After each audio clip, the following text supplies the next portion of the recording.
My name is Sarah, and I got married right after college, and I am full-time housewife. I met and dated Sam in college, and I am in good relation with the in-laws.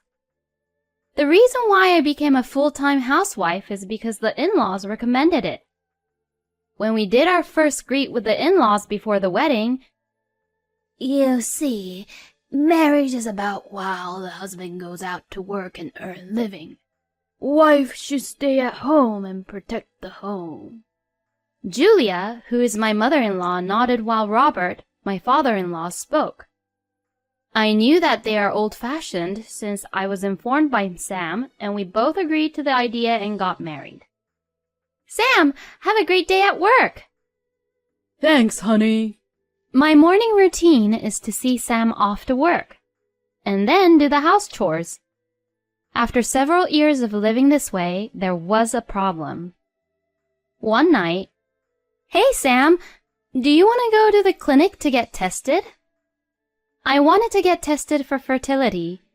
We have been married for several years now, and we weren't successful at getting pregnant. The in-laws, who were very nice to me, started to become cold. They would call every week saying, "Hi, Sarah. How are you doing? Any chance of seeing our grandson's face anytime soon?" just to check if we are even trying, which I hated. My husband knew about this, so he was happy to go and get tested. The next day, we went to the clinic to get tested, and after waiting for the result, we received a very surprising result. The result was that my husband was the one with infertility. My husband was very upset. "Sam, it's okay. Don't be upset. I am okay with not having kids as long as I get to spend my life with you happily." I said that with a smile. Truthfully, I was picturing our future with kids in our life, but after seeing my saddened husband, I tried to forget it and put that idea in back of my mind. I am just going to enjoy my life with Sam, just the two of us. Sarah, I am so sorry. Thank you, he said while crying and hugging me. I felt like our bond became deeper. We will go to many different places and make tons of memories. We decided to hold our hands while we get back to our home. I felt like we were back in our honeymoon time again and felt happy about it. I am happy to spend the rest of my life with only just you, Sam. As I said, Sam looked a little bit surprised, but right away he responded, "Thanks, Sarah," as he said, and he held my hand firmly. I really thought that for the rest of our life, we will be spending the rest of our life together until that day. After getting tested with infertility, I was spending uneasy times. That was because the in-laws were continuing to check up on us with harsh words about the chance of them becoming grandparents. Every time they would call, I thought of telling them the truth, but every time I try, I would picture Sam being very depressed, and I couldn't do it. "We will tell them when we are ready at the right timing." Sam even told me, "Hey, Sarah, I will tell them. Just wait. I need my time to tell them." So it's not my place to tell them. While I was enduring the attack calls from the in-laws, I got a call from a certain person. Nicole, Sam and I's mutual friend. "Hey, Sarah. Long time no talk. How are you?" "I just called to see if you and Sam can go out for a drink with me." We haven't seen Nicole since our dinner after our wedding. Since I needed a blowout from the attack calls from the in-laws. "Hey, Nicole! Long time no talk." "I'm doing fine." "What a great timing. I was just thinking of going out for a drink, so let's go." "I will check on Sam if he can join us." I responded eagerly. Sam wanted to join us, so we decided when to meet. And then the day to meet each other came. Since we haven't seen each other for a long time and enjoyed our times together, we drank a lot. I decided to tell Nicole the problem I was facing with the in-laws. Even though it was a very sensitive topic, Nicole is our mutual friend, and since we have talked about anything to each other, I thought it would be fine. Hey, Nicole, to tell you the truth, we were facing some trouble, but because you asked us out for a drink, I was able to blow off the steam. Oh, really? What happened? Do you want to talk about it? I checked on Sam to make sure he was okay with it and started to talk. Actually, we can't have children. So, we decided to live happily with just the two of us, but the in-laws are... It's my fault, actually. There was a moment before Nicole spoke. Oh, I didn't know. Thank you for sharing this with me. I'm rooting for you two. Enjoy the times being together with just the two of you, and go travel many different places and make many memories. And go out for a drink with me sometimes. Her words lightened my heart. Sam looked happy too. I felt better and was happy that I told Nicole. After having few more drinks, we parted. After that day, Sam started to smile more, so I thought we were enjoying our times together. However, I found out that that was just me. Sam has been in a good mood lately, which should be good, but I felt weird about it. I should have checked in on him more properly to think about it now. One day, Sam came back home with Nicole. I thought that he bumped into her randomly and decided to invite her over. Hey, Nicole! Welcome! You came by my surprise. Would you like some tea? Nicole nor Sam did not answer. What's up, guys? And to that, Sam responded. Sarah, I am sorry. I want to be with Nicole, so can we divorce? Sarah, I'm sorry, I'm in love with Sam. Since this was such a surprise, I was blanked out. As I heard their story, it all happened after that night out for a drink. When Nicole found out the infertility issue, she felt and told Sam that she wanted to support him. I thought I was saved by Nicole that night, but it was the worst thing that could happen to me. The warm and lovable feelings I had for Sam just disappeared. We decided on spending the rest of our life with just two of us. How could this happen? Fine, I'll sign the papers. They did not expect me to divorce right away, so they were surprised too. What? Are you sure, Sarah? Yes, I'll sign the paper for the divorce. I'll prepare and pack my things to leave. But since I need time to pack my things up, don't come back home. I don't want to even see your face anymore. Fine. Understood. I'll be with my parents, so when you're done packing, let me know. Nicole, really? I trusted you so much, so I can't believe that you would betray me like this. I'm sorry. I know you won't forgive me, but... I cut her off. No, Nicole, I don't even want to see your face anymore too, so get out. They left the place. I sat on the sofa and processed my mind. What am I going to do now?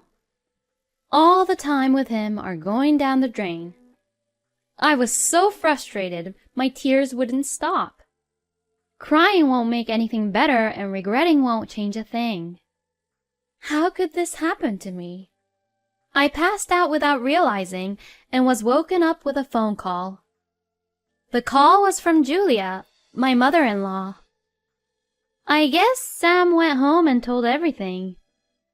I didn't want to pick up, but decided to answer.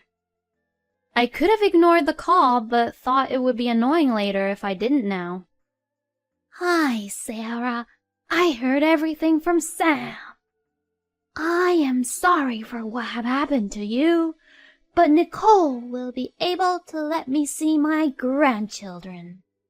Sam told me everything. So please, just oblige to the divorce process with peace." I knew it. Sam didn't tell his parents that he is the one who is infertile. I felt sorry for Julia. Oh, okay. So just hurry up and pack your things and get out of Sam's house.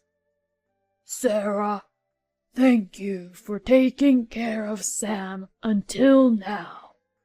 I understand what Sam did.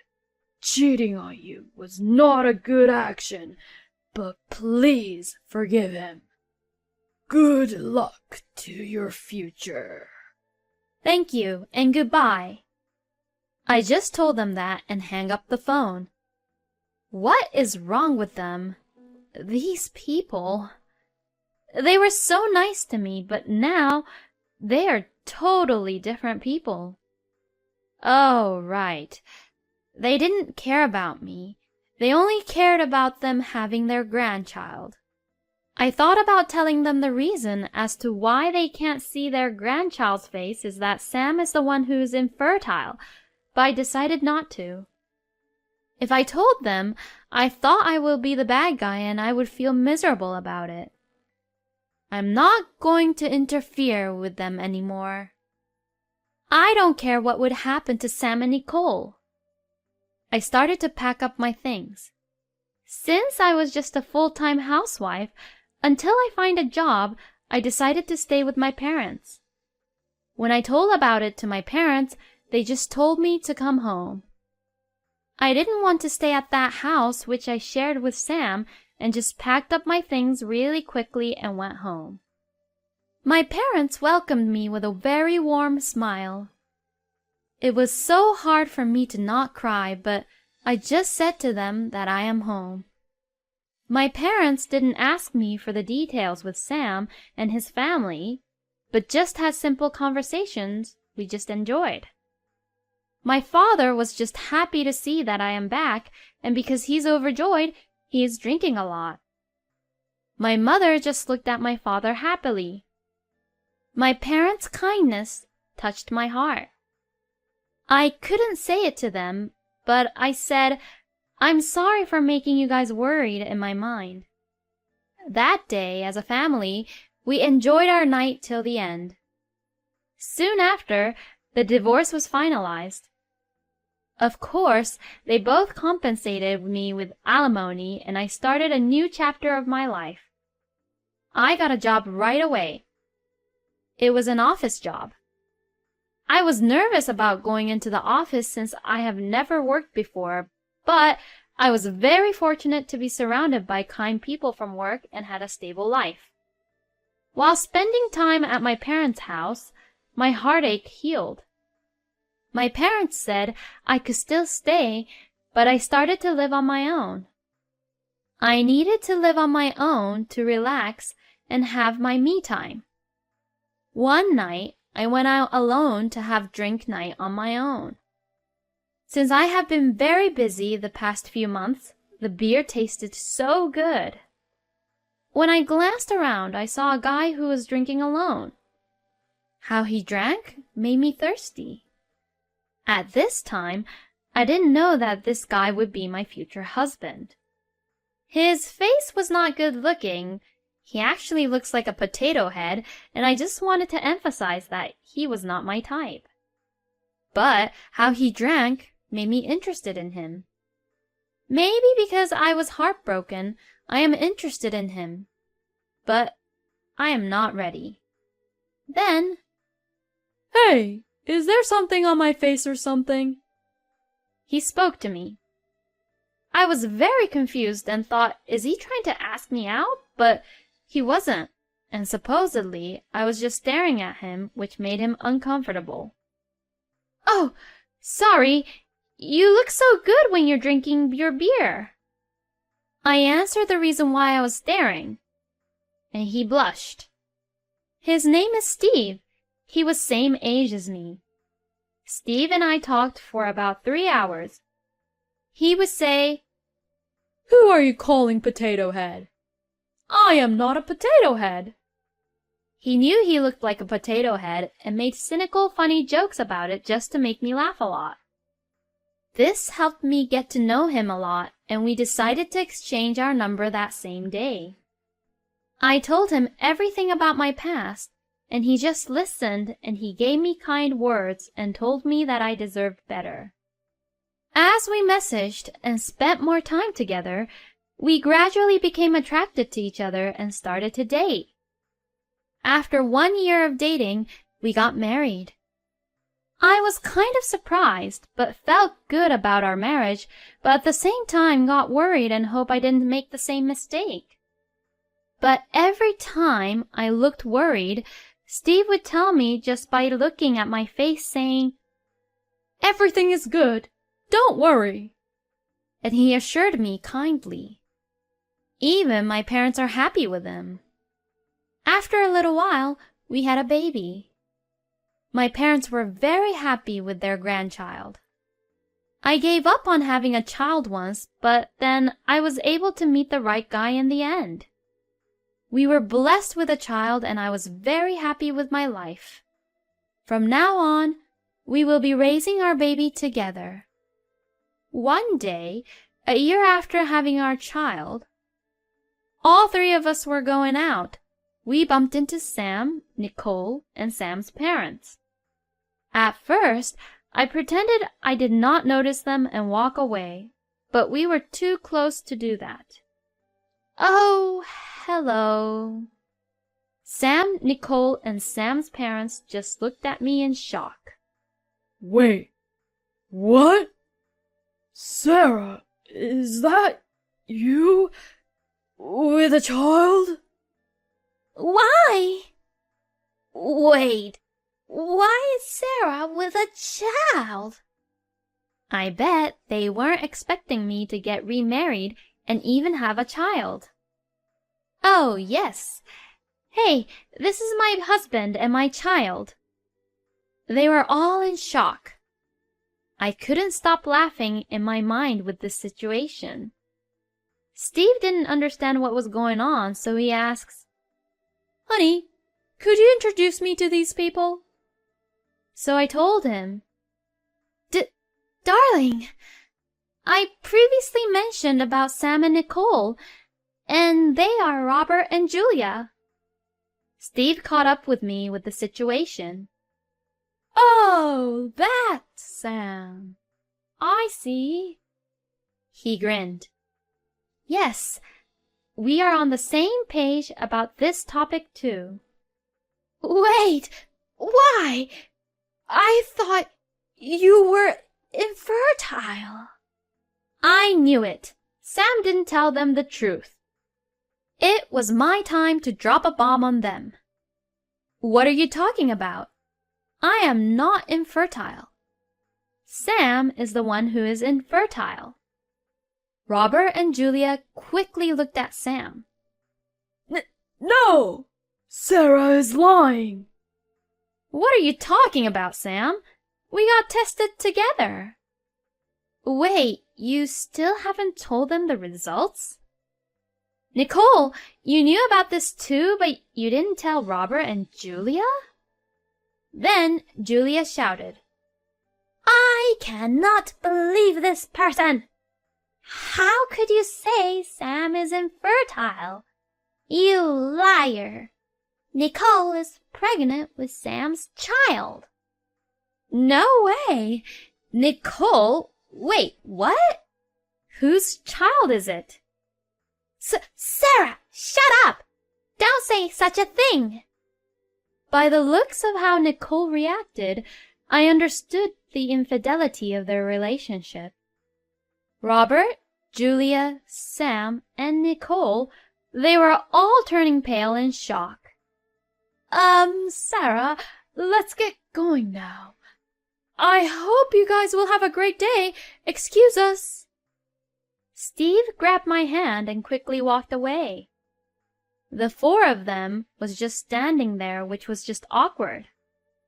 Later, from a mutual friend, we heard that Sam and Nicole had the biggest fight. I was right. Nicole was cheating on Sam.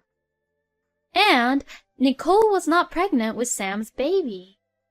Since Robert and Julia didn't know that their son was the one who's infertile, they started attacking Nicole with having a baby, and Nicole couldn't take any more pressure and attacks from them, so she decided to get pregnant, but not with Sam. Now, Robert and Julia is accusing of the infidelity, and they tell her, "We are going to get compensation from you, and if it is a son, we are taking him away from you." Since Nicole knew that Sam has been cheating on her and asked detectives to get photos of it, she is now getting back to them with photos to get compensation, causing a never-ending war. And now, Robert and Julia is calling me saying, "Because of you, everything is messed up. So you should be responsible of it and get a divorce and bring that child with and remarry Sam."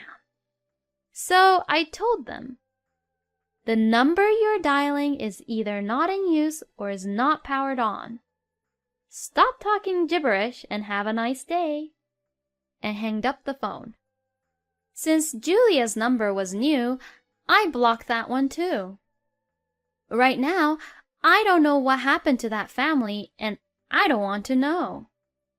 All I know is that, thank God, I got a divorce from Sam. To think about it, I thought I felt bad for Nicole for a bit, but then we're not even friends anymore. I just felt bad for the baby inside Nicole's body, but knowing Nicole's character, being tough and making things work, her DNA will make it somehow too.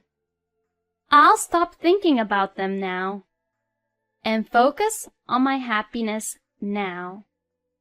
I now have a family precious to me. Using that foolish family and friends as a bad example, I promised myself that I would take good care of my precious family.